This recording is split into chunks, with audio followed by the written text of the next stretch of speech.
Alright, our next topic for differential calculus is the measures of angle between two curves.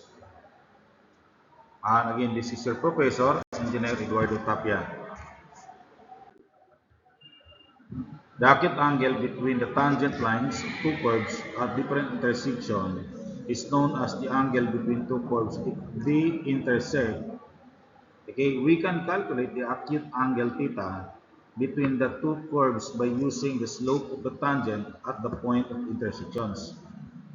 So, the acute angle theta between two lines y equals m sub 1x plus c sub 1 and y equals m sub 2x plus c sub 2 can be computed using the tangent theta is equal to the absolute value of the slope in equation 2 or the line 2 minus the slope in the line 1 or m sub 2 minus m sub 1 divided by 1 plus m sub 1 times m sub 2. Now, we have to get the absolute value kasi minsan nagka-create siya ng negative value. So, we have to find the absolute value since we are looking on the acute angle. Okay? So, note, number 1, if the two curves are parallel at x sub 1, comma, y sub 1, then the slope 1 and the slope 2 in the ay equal. Okay, so yung slope ng equation 1 at slope ng equation 2 ay parehas lang. Number 2, if the two curves are perpendicular at x sub 1, comma, y sub 1, and if m1 and m2 exist and infinite, then m1 times m2 equals negative 1. Okay, so kung perpendicular yon at nag-exist naman yung slope, no? Kasi paano kung ang slope ay naging vertical, di ba? So vertical, so 0 po yon, di ba? So alam natin, so pag ang slope sa perpendicular and both slope exists and finite, then m1 times m2 equals negative 1. Example 1. Find the acute angle between the given curves. Y squared equals 2x and 4x squared plus 4y squared plus 5y equals 0. So solution, find the intersection points. We have to find first the intersection points. Equation 1 is y squared equals 2x. So we have to recall our knowledge in finding the intersection point. No? So we have equation 2, 4x squared plus 4y squared plus 5y equals 0. So gagamit tayo ng substitution method. So from equation 1, we have to transpose x equals y squared over 2. So we have to divide to both sides from equation 1. Okay? So, galing dito, y squared equals 2x. Kaya divide to both sides, kaya naging y squared over 2. Then substitute this equation 1 to equation 2 since x is y squared over 2. Okay, so 4y squared over 2 square plus 4y squared plus 5y equals 0. So now, ang isang variable na lang ang ano natin which is y value o the y variable. So, okay, now we can factor this. Common factor natin ay y. So we have now y cubed plus 4y plus 5 equals 0. Okay? So in that case, we can find out the value of y as 0. So that is our starting value. Okay? And we have the remaining equation y cubed plus 4y plus 5 equals 0. So we have to find another value of y here. So from this, ito ay ma-factor out natin. And the factor is y plus 1 times y squared minus 5 plus 5 equals 0. So ginamitan po natin siya na the factor of the cubic equation. No? And in this case, y plus 1 equals 0, then y equals negative 1. Okay?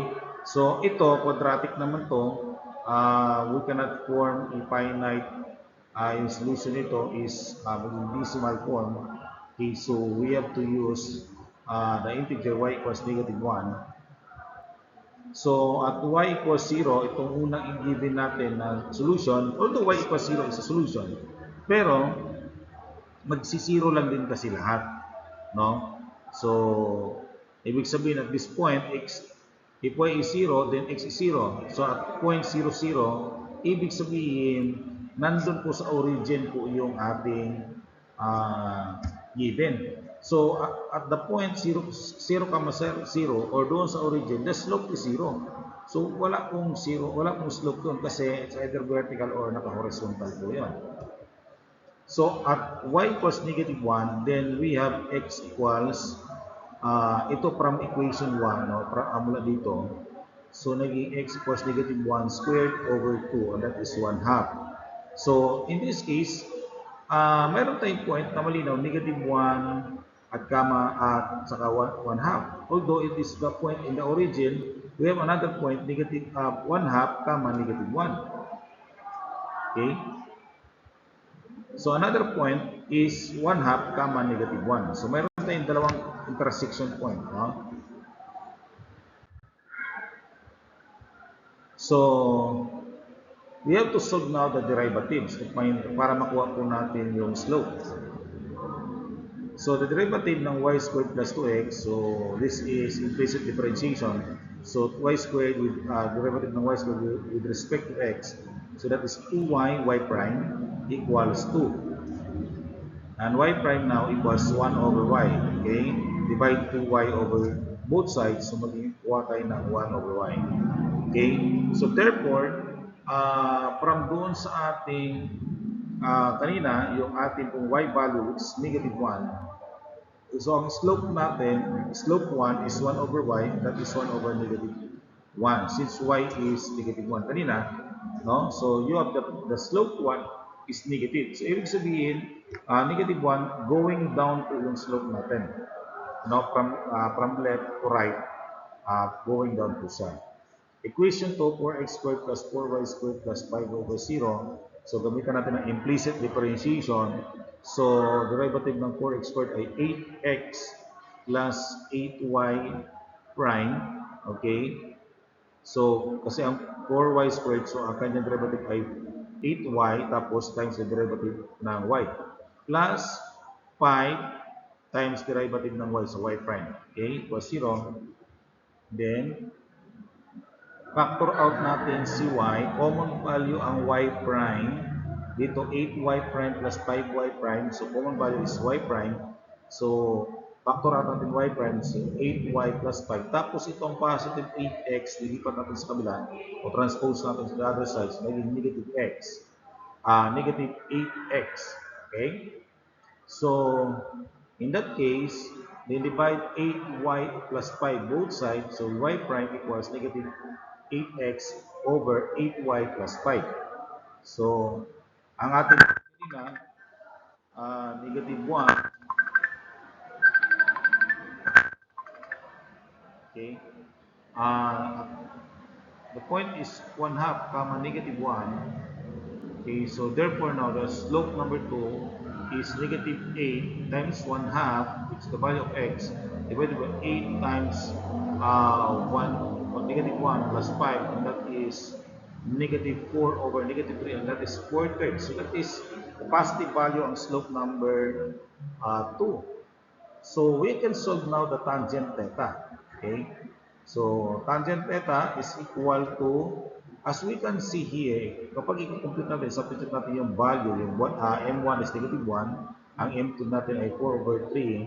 So we come up negative 7. So as you can see, gaya ng sinabi ko kanina, magkaroon kasi minsan ng negative value.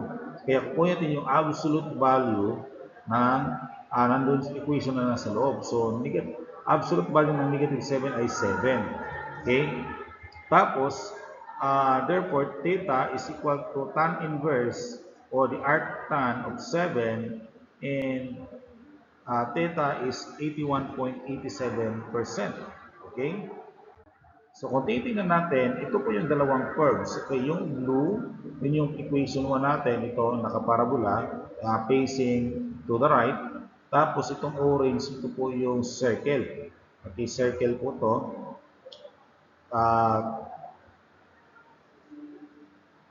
Okay, so nakita po natin, yung unang point kanina, yung 0, 0, ito po yung unang intersection, pangalawang intersection natin ito. Okay, 1 half, so that's line 1. So nakita natin ang line 1, ang slope niya ay negative 1. Tapos, yan, slope. Tapos ang line 2 natin, ang slope niyan ay 4 over 3. At nandito po yung ating ang acute angle facing to the right. Okay? Right or left, parehas naman po sila sa kabilaan. No? So the acute angle is 81.87%.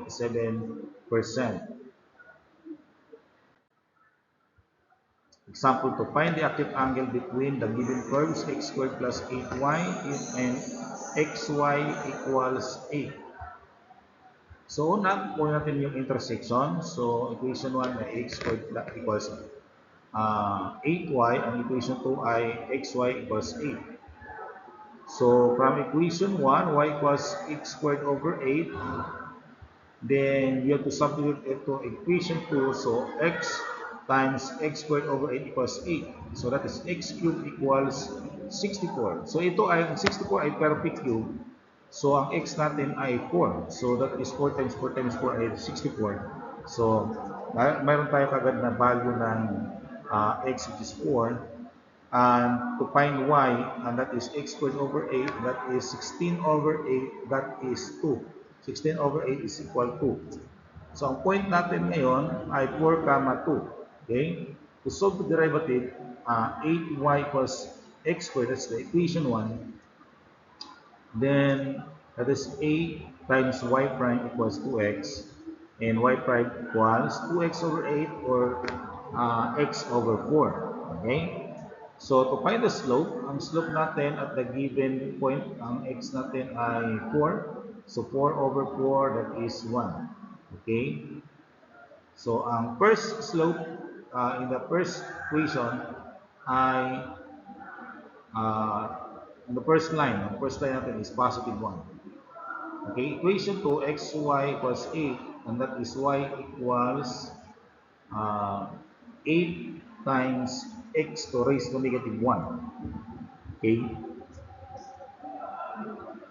and that will become y prime equals negative 8 over x squared, thus m sub 2 is equal to negative 8 over 4 squared, which is kasi yung value ng x natin ay 4, so that is negative 1/2. Okay?